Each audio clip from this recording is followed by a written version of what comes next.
بسم اللہ الرحمن الرحیم۔ السلام علیکم، میں ہوں محمد عثمان اور آپ دیکھ رہے ہیں پروگرام حرفراز اور مقبول جان کے ساتھ۔ ناظرین، بھارت کے اندر وہاں کی جو حکمران جماعت ہے اس کے تھنک ٹینک اور بہت بڑے ان کے جو رہنما ہیں، رام مہادیو نے ایک نئی پیشکش کی ہے وہاں کے مسلمانوں کو، اور 3 شرائط کے ساتھ وہاں رہنے کی اجازت دی ہے۔ اس سے ایک نیا تنازع جو ہے وہ سامنے آیا ہے، وہ ہے کیا اور کیا کنٹروورسی اب کریٹ ہونے جا رہی ہے، اس پہ کریں گے بات۔ آج ہمارا پہلا موضوع یہی ہے، اور ساتھ ذکر ہوگا کہ آج وزیر اعظم پاکستان جناب شہباز شریف صاحب نے پریس کانفرنس کی اور ساتھ ہی اپنے مشکل فیصلوں کا بھی ذکر کیا اور اس امید کا بھی اظہار کیا کہ آنے والے دنوں کے اندر کچھ اچھی خبریں مل سکتی ہیں پاکستان کی معیشت کے حوالے سے۔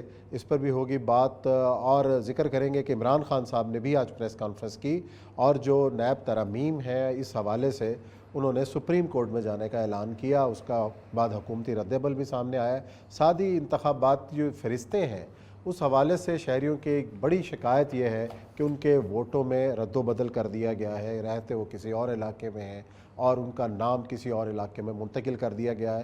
کیا ہو رہا ہے اس پہ کریں گے بات اور کوشش کریں گے کہ الیکشن کمیشن حکام سے بھی اس حوالے سے ہم اپڈیٹ لے لیں۔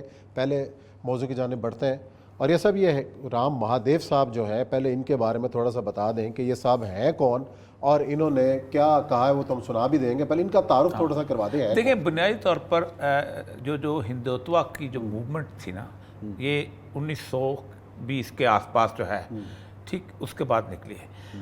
اصل مسئلہ یہ ہوا ہے کہ جس وقت انگریز آیا ہے نا، تو انگریز سے پہلے یہ 1761 تک نا یہ لڑاتے تھے کہ مسلمان تمہارے اوپر رولر تھے، یہ تھے وہ تھے، انہوں نے لوٹا سارا کچھ کیا ہر چیز۔ تو اب ان کے خلاف نے یہاں پر دوبارہ موریہ اور گپتا امپائر قائم کرنے، امپائر کی صورتحال تھی، ایک نظریات والی صورتحال، بیک گراؤنڈ کوئی نہیں تھی۔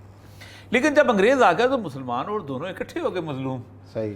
تو پھر انہوں نے ایک لبادہ پورا بنایا جو کہ اس طرح کا تھا کہ جس میں انہوں نے کہا کہ ہم ایک ویلفیئر کی موومنٹ چلاتے ہیں، اور اس ویلفیئر کی موومنٹ میں انہوں نے، اب دیکھیں جو لوگ تھے، آپ حیران ہوں گے کہ کون کون لوگ تھے۔ راجا رام موہن رائے، سنکم چندر چیٹرجی، ایشور چندر گپتا اور نرمدا گپتا، ایشور چندر ودیا ساگر گوکھلے، اور اس کے اندر 2 بڑے نام تھے، گولوارکر ساورکر۔ تو اس وقت کانسیپٹ یہ آ رہا تھا ٹیریٹوریل ریسٹرکشن کا، گھورے نے بڑا زبردست بنایا ہوا تھا، جو جہاں رہتا ہے وہاں کا شہری ہے۔ تو انہوں نے ایک نظریاتی بیک گراؤنڈ جو تھی ہندوتوا کی، انہوں نے ساورکر نے کتاب لکھی 1923 میں، اور اس کی بنیاد کے اوپر آر ایس ایس بنی۔ آر ایس ایس بننے کے بعد ایک اور بندہ جو ہے بیچ میں آیا ہے جس کو کہتے ہیں دین دیال اپادھیائے۔ دین دیال اپادھیائے جو تھا وہ اس نے اس کو کمیونزم کے ساتھ ملا کے اس نے کہا تھا کہ یہ ایک ون نیشن تھیوری تھی، اور ون نیشن تھیوری جو تھی یہ تھی کہ اگر سارے کے سارے ہندو ہو جائیں فولڈ کے اندر تو ہم اس کو الاؤ کرتے ہیں۔ اور اس فولڈ کے اندر وہ کہتا تھا کہ جتنے بھی بڑے بڑے اوتار اس وقت ماننے والے ہیں وہ سارے بیسیکلی ہندوتوا کے سناتن دھرم کے اوتار ہیں۔ انہوں نے بدھ کو بھی اس کا مجسمہ اٹھایا وہاں ڈال رکھ دیا، انہوں نے مہاویر کا مجسمہ اٹھایا وہاں رکھ دیا، گرو نانک آخری تھا اوتار جو تھا اس کو بھی انہوں نے رکھ دیا۔ انہوں نے کہا کہ یہ مین فولڈ میں آ گیا، اور بالمیکی ہندو جو ہیں وہ بیسیکلی گرو نانک کی گرو گرنتھ پڑھتے ہیں، وہ اور کچھ نہیں پڑھتے۔ لیکن ایک بیچ میں سے مسنگ ہو گیا جس کا نام ہے سیدنا محمد رسول اللہ صلی اللہ علیہ وسلم، اور ان کو وہ مین فولڈ میں نہیں لے کے آئے۔ یہ بہت بڑی شفٹ ہے، اور اس وقت سب سے بڑی کنٹروورسی انڈیا کے اندر یہی چل رہی ہے۔ آر ایس ایس اب تک 75 سال تک یہ کہتی چلی آئی ہے کہ یہاں پر 2 کام ہونے ہیں۔ وہ نسلیں جو یہاں کی رہنے والی تھیں، جو راجپوت تھے، جو سارا کچھ تھے، ان کو تو ہم دوبارہ واپس لے آئیں، واپس مذہب میں لے کے آئیں گے، ہندو بنا دیں گے، ہندو بنائیں گے۔ اگر وہ نہیں بنیں گے تو پھر ہماری جنگ ہے۔ یہ اس کو شدھی اور سنگٹھن کی تحریک تھی جو اب گھر واپسی آئی تھی، اس کو اب بیسیکلی شدھی اور شدھی تھی شدھ کرنا، ٹھیک کرنا، سنگٹھن تھی اگر وہ نہیں ہوتے تو زبردستی کرنا، اس کو پھر گھر واپسی کے طور پہ اب انہوں نے ریسنٹلی لے کے آئے تھے۔ لیکن اس تحریک نے انہوں نے تیاری مکمل کر لی تھی۔ اب دیکھیں قدرت کیسے بدلتی چیزیں۔ آج میں نے اس کالم بھی لکھا ہے کہ 2 نظریوں کی جنگ شروع ہو گئی، ہندوتوا کی اور غزوہ ہند کی جنگ شروع ہو گئی۔ اچھا، اب اس میں ہوا یہ کہ ان دونوں نے برابر جب اس وقت آئے ہیں تو انہوں نے کہا اب ہم تیاری ہے، اگنی پتھ بھی آ گیا، یہ بھی ہو۔ ادھر سے عربوں نے وہ کام شروع کر دیا، بائیکاٹ کر دیا۔ اب وہ $150 ارب کی مارکیٹ آپ نے پوری تفصیل سے بتائی تھی۔ اب انہوں نے یہ بندہ جو رام مہادیو جو ہے، اس نے ایک کتاب لکھی تھی ہندوتوا پیراڈائم۔ یہ 70 سال کے اندر دوسری بڑی کتاب سمجھی جاتی ہے. یہ RSS کا ایگزیکٹو کونسل کا ہیڈ ہے اور یہ بڑی تقریر شیئر کرتا ہے. کہا کہ ذرا سن لیتے ہیں. اس نے 3 آفریں کی ہیں دین دیال کہ مین سسٹم میں رہنا. تو یہ 3 یہ سنیں ذرا. سنائیں جی کیا آفرز کی ہیں, کیا انہوں نے شرطیں عائد کی ہیں, وہ سن لیں پھر بات آگے بڑھا دیں. ہاں جی. اللہ کو جو مسجد میں ہے سجدے کی اجازت, ناداں یہ سمجھتا ہے کہ اسلام ہے. تم روزہ رکھو, تم نماز پڑھو, تم زکوٰۃ دو, تم حج کرو, یہ 5 کلمہ پڑھو, جہاد نہ کرو. پہلے نہیں, مین فولڈ آف امہ میں آپ نہ آئیں. دیکھیں چیخیں نکل گئی ہیں, ابھی صرف 4 دکانیں بند ہوئی ہیں, بنیے کی جگہ چیخیں نکل گئی ہیں. دیکھیں نظریہ ہے نا, آپ دیکھیں دونوں ساتھ ساتھ چلا رہے ہیں اور وہ ایک اگنی پاس بھی چل رہا ہے کہ ہم اگر وقت آئے گا تو ہم لڑیں گے. اچھا مسئلہ سارا یہ ہے کہ یہ اثر ہم سے زیادہ اسٹڈی کرتے ہیں. میں نے ایک طویل عرصے سے کہا ہے کہ جو لوگ یہ سمجھتے ہیں کہ یہ جس خطے پہ ہم بیٹھے ہوئے ہیں یہ انڈیا کے ساتھ جہاد کرنے کے لیے بنا, ایسا نہیں ہے. رسول اکرم کی تمام تر احادیث جو ہے وہ یہ کہتی ہیں کہ غزوہ ہند کا جو لشکر ہے وہ بیت المقدس سے روانہ ہوگا, وہاں کا بادشاہ وہاں سے بھیجے گا, لوگ اس کے کافرے کے ساتھ ملتے جائیں گے. ان کو اندازہ ہو گیا ہے کہ وہ ایک فولڈ بنتا چلا جا رہا ہے. اب فولڈ یہ ہے کہ جو لشکر اس طرح کا بنے گا یہ پراکسی لشکر ہوگا. یہ امام مہدی کا جو لشکر بنے گا, امام مہدی کی جس وقت بیعت ہوگی اور بیعت کے اوپر جب شام کی حکومت قائم ہوگی جس میں دیکھیے وہ ان کے خلاف لشکر بھیجے گا, تو امام مہدی کے اندر یہ ریگولر فورس خراسان سے جھنڈے جا کے شامل ہوں گے. ان کو اندازہ ہو گیا ہوا ہے. ایک تو وہ تیاری اس طرف بھی کر رہے ہیں, دوسرا وہ کہتے ہیں کہ انڈیا کا جو 22 کروڑ مسلمان ہے وہ اس کے اندر شامل نہ ہو جائے, کیونکہ انڈیا کا 22-23 کروڑ مسلمان شامل ہوگا تو پھر تو ڈیفیٹ یقینی ہو گئی نا. اب اس کے اوپر آج انہوں نے انڈیا کی جو کونسل ہے ساری, انہوں نے اس کا جواب دیا اور یہ میں ان کو تینوں جواب اس کے پڑھ رہا تھا کہ یہ جو کہ ہم جناب اس کو تو یہ تینوں چیزوں کو ہم مان اس لیے نہیں سکتے کہ آپ کا تو اس انڈیا کے باہر ہے ہی کوئی نہیں, آپ کا تو جتنے بھی سارے بڑے بڑے دیوی دیوتا وہ تو باہر سے, آپ کا تو کانسیپٹ یہ ہے نا کہ جس وقت انہوں نے اس سرزمین کو دیکھا, شیو نے اور برہما نے اور وشنو نے, اس نے کہا یہ تو جنت ہے اور اس جنت سے تو ہم باہر, اسی لیے جس کو بھی کہا گیا کہ وہ اس دھرتی سے باہر نکلے گا وہ بنیادی طور پر ملیش ہو جائے گا. یعنی اتنی مقدس دھرتی کہ انڈیا کو چھوڑ کے جانے والا جو ہے وہ مذہب سے خارج ہو جائے گا, اس حد تک اس کو مقدس. تو آپ کا تو کوئی نکلتا نہیں, تو ہمارا تو معاملہ ہی بالکل اور چیز ہے. اب دیکھیں ایک چھوٹی سی امت یونائٹ ہوتی ہے اور کہتے ہیں آئیں دین دیال سسٹم میں آ جائیں, مین فولڈ میں آ جائیں. نمبر 1 یہ ہے کہ آپ اپنی یہ پریکٹسز کریں.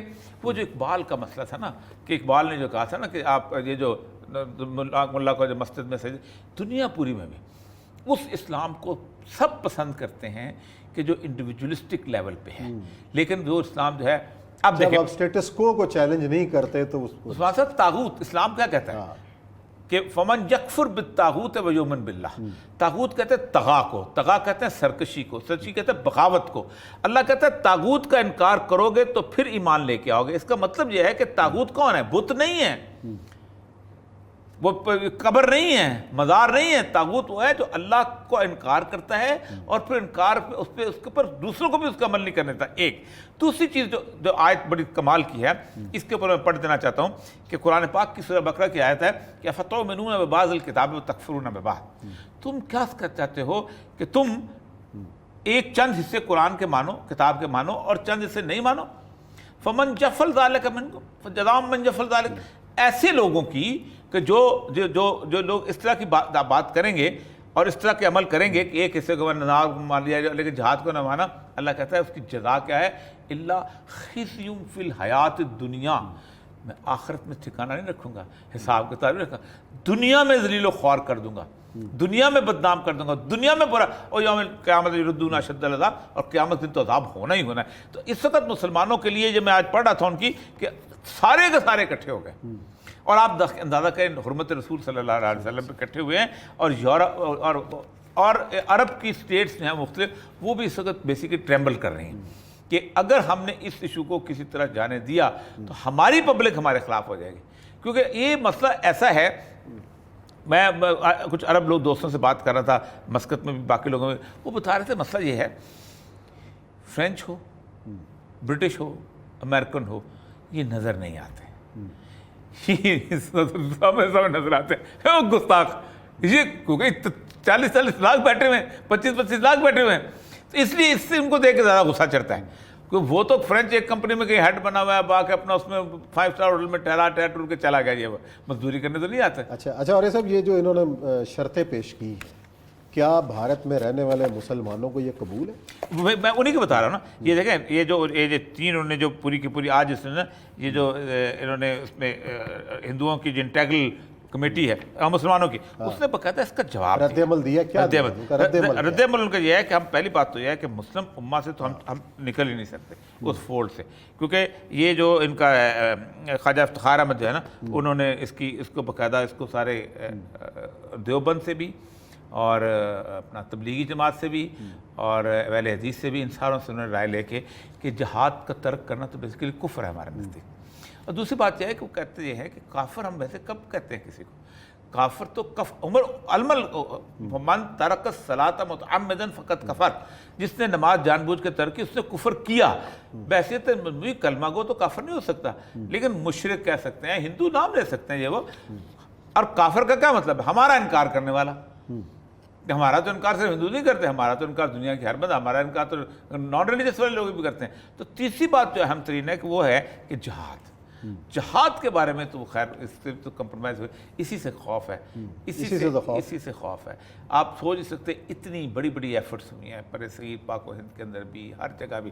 میں ایک کتاب ہے، لوگوں کو سچی بات ہے میں اس کی بڑی پڑھنے کی، جب خمینی کی گورنمنٹ آئی تھی تو اس وقت ایک کتاب لکھی گئی تھی جینسن کی، ملیٹنٹ اسلام، اور دوسری کتاب لکھی گئی تھی الزبتھ لیاگن کی پاپولیشن پلاننگ کے اوپر۔ یہ 2 کتابیں میں چاہتا ہوں کہ لوگ ضرور پڑھیں۔ الزبتھ لیاگن کی کتاب تھی پاپولیشن کے اوپر، دوبارہ بتا دیں، احمد سعید نے میرا دماغ کھانا۔ اس کی کتاب الزبتھ لیاگن کی کتاب تھی، اس کو ترجمہ بھی کیا ہے national institute of policy studies والے نے۔ اس نے کہا تھا کہ جو پاپولیشن پلاننگ پروگرام ہے نا، یہ CIA کا پروگرام تھا، اور باقاعدہ اس نے باقاعدہ ثابت کیا تھا کہ یہ بنیادی طور پر اس لیے تھا کہ مسلم پاپولیشن جو ہے ایک خاص حد تک نہ بڑھ جائے۔ وہ کہتا ہے کہ اگر اس جو ناردرن افریقہ کی پاپولیشن بڑھ گئی تو ایک نیا مہدی پیدا ہو جائے گا، جب مہدی سوڈانی تھا ہمارے لیے عذاب آ جائے گا۔ اور سارے کا سارا جو ہے نا خطے مسلمانوں کے اندر انہوں نے فوکس کیا ہوا تھا۔ اور دوسری جو کتاب تھی ملٹن، وہ کہتا ہے کہ کمال کی بات یہ ہے کہ مسلمانوں کے اندر انہوں نے تقریباً 450 سال تک تبلیغ کی ہے، عیسائی مشنریوں نے، ٹھیک۔ اور ہوتا یہ تھا کہ اگر جہاں پر انگریزوں کو نان ہے نا، اور لڑائی کر رہا ہوتا تھا وہ ڈچ کے ساتھ، لیکن پادری اگر ڈچ سوٹ کرتا تھا تو وہ پادری اکٹھے بیٹھ کے بیچتے تھے۔ یعنی یہاں انگریزوں قرآن تھا، کلکتے میں جو پہلا پادری پہنچا تھا ہی واز فرام ہالینڈ، صرف اس لیے کہ وہ جانتا تھا ایگریکلچر وغیرہ۔ وہ کہتے ہیں 450 سال جب ہم نے تبلیغ کی، ہم نے لیپرسی سینٹر کھولے، ہم نے اسپتال کھولے، ہم نے اسکول بنائے، مسلمان جو ہیں اپنا مذہب تبدیل نہیں کرتا۔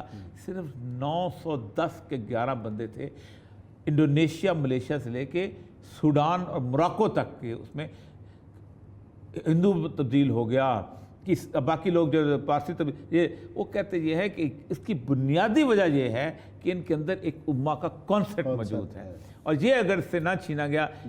اصل مسئلہ یہ ہے کہ جب تک پہلے پاکستان، سب سے پہلے ایران، سب سے پہلے عراق، سب سے پہلے یہ نفرت بوئی گئی، بڑے بڑوں نے بوئی، بڑے بڑوں نے آنسو بہائے لوگوں کے قومیت کے اوپر، لیکن اقبال نے کہا نا ان تازہ خداؤں میں بڑا سب سے وطن ہے، جو پیرہن اس کا ہے وہ مذہب کا کفن ہے، جو بت کا تراشیدہ تہذیب نبی ہے، غارت کرے کاشانہ دین نبوی ہے۔ اسلام اسی بنیاد پہ فلج کرتا ہے۔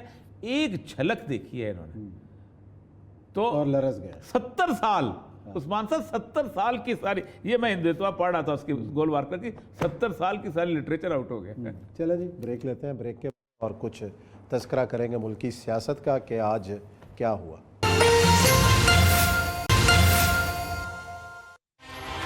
جس ملک کے اندر انصاف نہیں ہے، یعنی طاقتور قانون کے نیچے نہیں ہے، وہ ملک کبھی بھی ترقی نہیں کر سکتا۔ یہ جو بڑے بڑے اس ملک کے مجرم ہیں، جب تک ہم ان کو قانون کے نیچے نہیں لے کے آتے، یہ پاکستان آگے نہیں بڑھ سکتا۔ اب یہ جو ہوا ہے اسمبلی کے ملک سے کا مذاق اڑایا گیا، یہ ملک کی توہین ہوئی ہے۔ یہ جن لوگوں نے یہ بے شرمی سے یہ جو پاس کیے ہیں یہ نیب کی امینڈمنٹس، ان کو بے شرمی کی وجہ سے جیل میں ڈالنا چاہیے کہ اتنے کوئی بے شرم نہیں ہو سکتا کہ اس طرح کی امینڈمنٹس کریں۔ ہم سپریم کورٹ میں گئے اور انشاءاللہ ہمیں امید ہے کہ ہماری جو عدالتیں ہیں وہ اس کے اوپر پورا نوٹس لیں گی، کیونکہ اگر یہ چیزیں اس کی اجازت مل جاتی ہے، اگر سپریم کورٹ، کیونکہ اسمبلی میں تو ہمیں پتہ ہے کہ یہ سارے جو امپورٹڈ حکومت ہے یہ آئے اس مقصد کے لیے تھے، اس میں تو اب کوئی شک نہیں ہونا چاہیے کہ جب خرم دستگیر ان کا منسٹر کہتا ہے کہ ہم اس لیے نہیں آئے تھے کہ مہنگائی ہے، ہم اس لیے نہیں آئے تھے کہ یہاں کوئی نااہلی ہے، ہم اس لیے آئے تھے کہ عمران خان کوئی 100 ججز رکھ کے تو اس ملک میں ساروں کو جیل میں ڈالنے آیا تھا۔ مطلب یہ کہ یہاں کی عدالتیں آزاد نہیں ہیں، کیونکہ یہاں کی تو پاکستان کی عدالتیں تو اب سب جانتے ہیں آزاد ہے، تو عمران خان نے کیسے جیل میں ڈالنا تھا؟ شہباز شریف نے جیل میں اس لیے نہیں ہونا تھا کہ عمران خان نے اس کو جیل میں ڈالنا تھا، اس نے اس لیے ہونا تھا کہ اس کے اور اس کے بچوں کے 24 ارب روپے کے کیسز ہیں، 8 ارب نیب میں، 16 ارب FIA میں، اور اگر وہ بے قصور تھا تو اسے کس چیز کا ڈر ہے؟ پھر سے میں کہتا ہوں عدالتیں آزاد ہیں۔ جن لوگوں نے ان لوگوں کو ہمارے اوپر مسلط کیا، تاریخ ان کو معاف نہیں کرے گی۔ میں انشاءاللہ آپ کو ایک اور بھی کال دینے لگا ہوں اور ہم دکھائیں گے کہ پبلک۔ جی ناظرین، گفتگو آپ نے سنی۔ سابق وزیر اعظم عمران خان صاحب نے آج اسلام آباد میں پریس کانفرنس کی۔ اب تمام نظریں ان کی سپریم کورٹ کی جانب ہیں، اور نیب ترامیم کے حوالے سے بھی انہوں نے اعلان کیا ہے کہ سپریم کورٹ سے رجوع کریں گے۔ اور یہ صاحب جو نیب ترامیم ہے، اور جب ابھی اعظم نذیر تارڑ صاحب کا میں ٹکرز چلتے ہوئے دیکھ رہا تھا، وہ یہ کہہ رہے ہیں کہ ان میں سے تو بیشتر ترامیم وہی ہیں جو خود عمران خان صاحب کی حکومت کی تجویز کرنا ہے۔ نہیں، بیشتر تو ہیں لیکن کانٹے والی نہیں ہیں۔ اچھا، اس میں کیا کانٹے والے بتاتا ہوں کیا ڈیفرنٹ کیا ہے جو انہوں نے کہا؟ اور انہوں نے میکسم جب آپ قانون کا بدلتے ہیں تو پھر اس کے بعد آپ جتنی مرضی بھی ترامیم کر دیں، مطلب میکسم یہ ہے پاکستان میں تمام قوانین، نہیں دنیا پوری میں تمام قوانین یہ ہیں کہ you have to prove that a person is گلٹی۔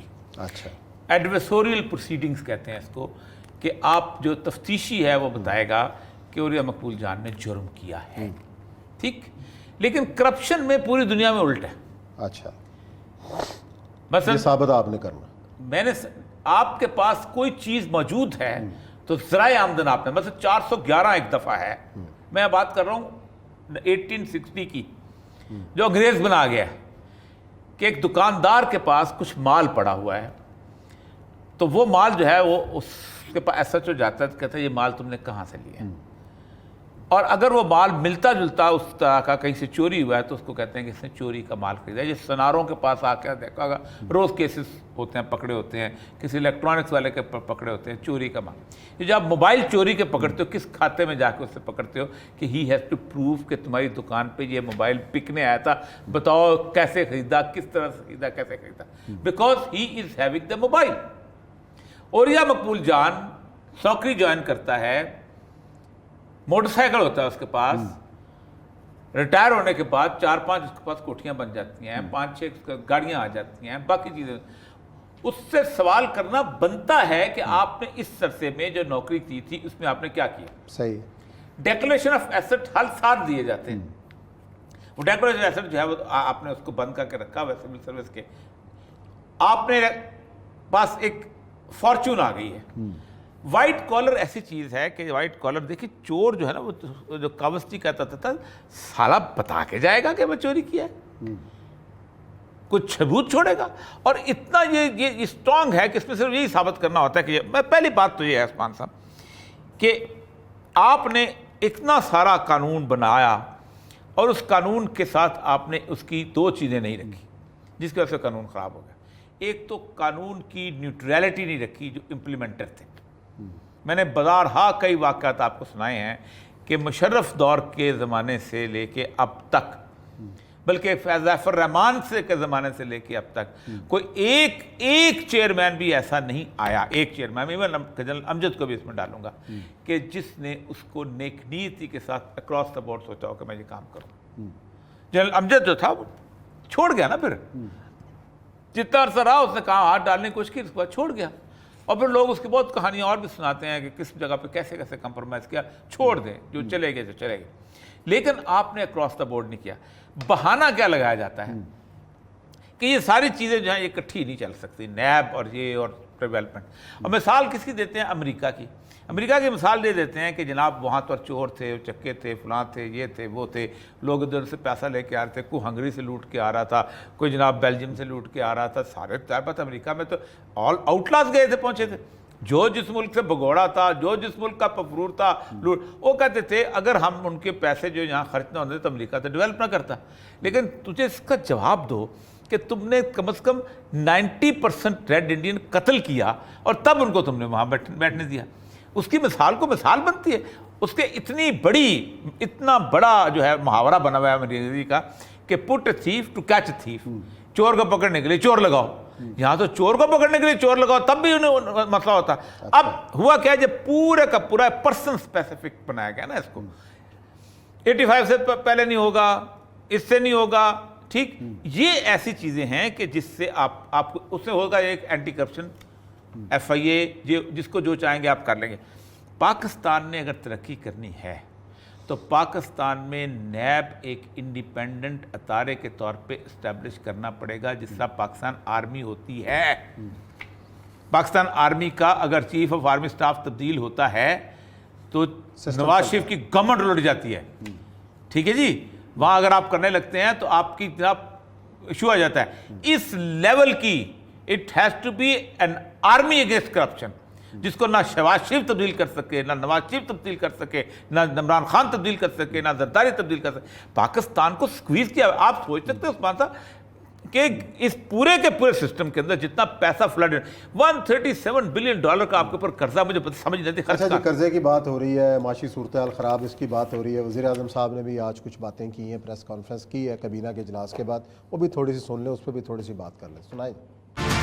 مشکل اور بولڈ فیصلے ہم نے کیے ہیں، مزید بھی اگر ہم کرنے پڑے تو کریں گے تاکہ اس ملک کی جو معیشت ہے اس کو سدھارا جا سکے. اس کے لیے ہم انشاءاللہ کسی بھی قدم سے نہیں ہچکچائیں گے. بدقسمتی سے پچھلی حکومت نے اپنی بدترین معاشی پالیسیوں، ان کی جو ناقص کارکردگی رہی، اس کی بنا پر یقیناً ہمیں بہت بڑا معاشی چیلنج ملا. دنیا میں تیل اور پیٹرول کی قیمتیں آسمانوں سے باتیں کر رہی تھیں، لیکن پچھلی حکومت نے جاتے جاتے ان کی قیمتیں کم کر کے آنے والی حکومت کے لیے ایک جال بچھایا جو کہ 100% بد نیتی پر تھا. ہم نے اس بجٹ میں الحمدللہ یہ فیصلہ کیا، قیمتیں ہمیں مجبوراً بڑھانی پڑی تیل کی اور پیٹرول کی. دل پہ پتھر رکھ کر وہاں پر ہم نے 7 کروڑ لوگوں کے لیے ہم نے ریلیف مہیا کیا جو صاحب ثروت ہیں، جن کو اللہ تعالیٰ نے بے پناہ نعمتوں سے نوازا ہے. ان کو ہم ٹیکس لگائیں گے. مجھے امید ہے کہ وہ خوشی کے ساتھ اس موقع کے اوپر وہ قوم کا ساتھ دیں گے اور اظہار اور قربانی کا مظاہرہ. جی، وزیر اعظم صاحب تو خبردار کر رہے ہیں کہ مزید سخت فیصلے بھی انہوں نے کرنے ہیں صورتحال بہتر بنانے کے لیے. اب پتہ نہیں مزید سخت کیا ہے اور کتنی کی برداشت تمام میں اب رہ گئی ہے. پہلی بات تو یہ ہے کہ مزید سخت فیصلے نہیں ہو سکتے، نہ ان کے استطاعت ہے، نہ ہمت ہے، نہ طاقت ہے، نہ قوت ہے. نہیں، عوام میں طاقت ہے برداشت کرنے. عوام میں آپ کو پتہ ہے کہ عوام کا پیسہ جو ہے وہ گورنمنٹ نے قرض لیا ہوا ہے. آپ کا عالمی قرضہ کو چھوڑ دیں، آپ نے جو اس وقت انٹرنل بینکوں سے قرضہ لیا ہوا ہے نا، وہ میرا اور آپ کا پیسہ ہے جس سے حکومت چل رہی ہے. میری اور آپ کی بچت ہے جو تھوڑی بہت کسی نے کچھ کھانے پینے کے لیے رکھی ہوئی ہے، کچھ کرنے کے لیے، بیماری کے لیے اور اوکھے وقت کے لیے رکھی ہوئی ہے، وہ بچت. سچویشن کرمنل ہے اور ہم کرمنلی بیہیو کر رہے ہیں، 4 سال سے کر رہے ہیں. مجھے صرف یہ بتائیں، میں چاہتا ہوں کل اگر اسے سارے لوگ تقریریں نکالیں بے نظیر کی، مشکل وقت میں ملک ملا، معاشیت تباہ ہو چکی تھی، اب اس کو ٹھیک کریں. پھر نواز شریف کے نکالیں، پھر یوسف رضا گیلانی کی نکالیں، پھر بے نظیر کی نکالیں، پھر زرداری کے. کسی کو یہ ملک تھالی میں رکھ کے اچھا ملا ہی نہیں بھائی. وہ آتے کس لیے ہو؟ تم لوگوں کو ہم انویٹیشن دیا ہم نے. مشکل ہے، مطلب آپ نے سر پہ تاج پہنا ہے تو اس پہ بات کرتے ہیں. بریک کے بعد پھر اس پہ گفتگو کا سلسلہ اور آگے بڑھاتے ہیں. بریک کے بعد بات. جی ناظرین، بریک کے بعد آپ کو خوش آمدید کہتے ہیں. ہم بات کر رہے ہیں سخت معاشی فیصلوں کی، جس کا اعلان وزیر اعظم صاحب نے کہا ہے اور کہہ رہے ہیں کہ مزید فیصلے ہوں گے. اور ساتھ ہی یہ کہہ رہے ہیں کہ جو پیٹرولیم مصنوعات میں جو قیمتوں میں اضافہ تھا اس کا IMF سے کوئی تعلق نہیں.